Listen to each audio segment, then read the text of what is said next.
अब दोस्तों बात आती है कि भाई 41A का नोटिस मेरे पास तो आया था सर, मैं गया, मैंने इन्वेस्टिगेशन ज्वाइन भी कर ली।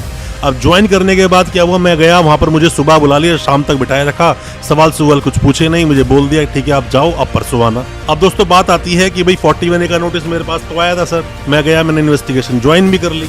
अब ज्वाइन करने के बाद क्या हुआ, मैं गया वहाँ पर, मुझे सुबह बुला लिया, शाम तक बिठाए रखा, सवाल कुछ पूछे नहीं, मुझे बोल दिया ठीक है आप जाओ, अब परसों आना।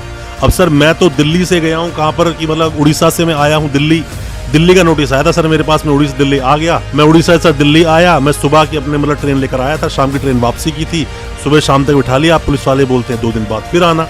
सर मैं 2 दिन के बाद फिर से गया, फिर वही काम कि सुबह शाम तक बिठाया, फिर से वो बोलते हैं कि ठीक है दोबारा बुलाएंगे तब आना अगले हफ्ते। तो ऐसे मामलों में दोस्तों बात क्या होती है, दोस्तों पुलिस वाले ना कई बार देखा जाता है कि मामलों में बिना बात के परेशान करते हैं। परेशान क्यों करते हैं आपको अच्छी तरह से पता है। जब वो आप सॉल्यूशन कर लेते हो पुलिस वाले के साथ में मिलकर, तो वहां पर चीजें बड़ी हल्की हो जाती हैं। और दोस्तों बात सारी क्या होती है, ऐसे पुलिस वाले अगर आपको परेशान करें तो आप यहाँ रेमेडी क्या लेंगे, और पुलिस परेशान करती ही है, आपको दोबारा बुलाएंगे ही। ऐसा नहीं कि एक बार में आपको निपटा देंगे, बुलाते ही है मैक्सिमम।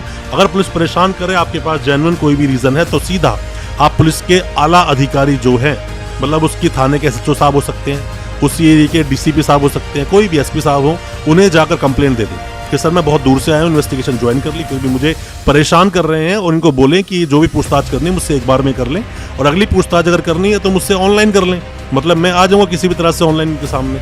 बहुत तरह की बातें होती हैं, या फिर सर मैं रिप्लाई रिटर्न में ले लें, ये भी एक सॉल्यूशन हो सकता है। इस तरह से भी आप अपनी 41A का जो नोटिस आपको आया है उसका आप पालन कर सकते हैं। अब दोस्तों मैं आपको बताता हूँ कि 7 साल तक के जो मामले होते हैं, जिनमें 7 साल तक की कैद होती है, खास करके 420 के मामले, डोमेस्टिक वायलेंस के मामले, ऐसा कई सारे मामले सामने आते हैं, उनमें पुलिस बाउंड क्यों है कि आपको 41A का नोटिस देगी। दोस्तों पुलिस इसलिए बाउंड है कि अगर देखा जाए सुप्रीम कोर्ट ने जो भी कोई जजमेंट दे दिया वो नजीर है, मतलब देश का कानून है, मानना पड़ेगा सभी लोगों को। अब इसमें क्या होता है, पहले आया था एक अरनेश कुमार का judgement, Arnesh Kumar versus state of Bihar का, जो जुलाई 2014 में आया, जिसमें बताया गया कि आप 7 साल तक के मामलों में 41A का नोटिस दोगे किसी को अरेस्ट करने से पहले पूछताछ करोगे, और अगर जेन्युइन आपको रीजन लगते हैं किसी को अरेस्ट करने के तो ही अरेस्ट करोगे, वरना आपको अरेस्ट करने की जरूरत नहीं। अभी दोस्तों 2022 में एक और जजमेंट आया था, जिसने अरनेश कुमार को तो बोला ही, साथ में ही बहुत सारी चीजें और भी बताई कि पुलिस क्या क्या नियम निभाएगी किसी को अरेस्ट करने से पहले।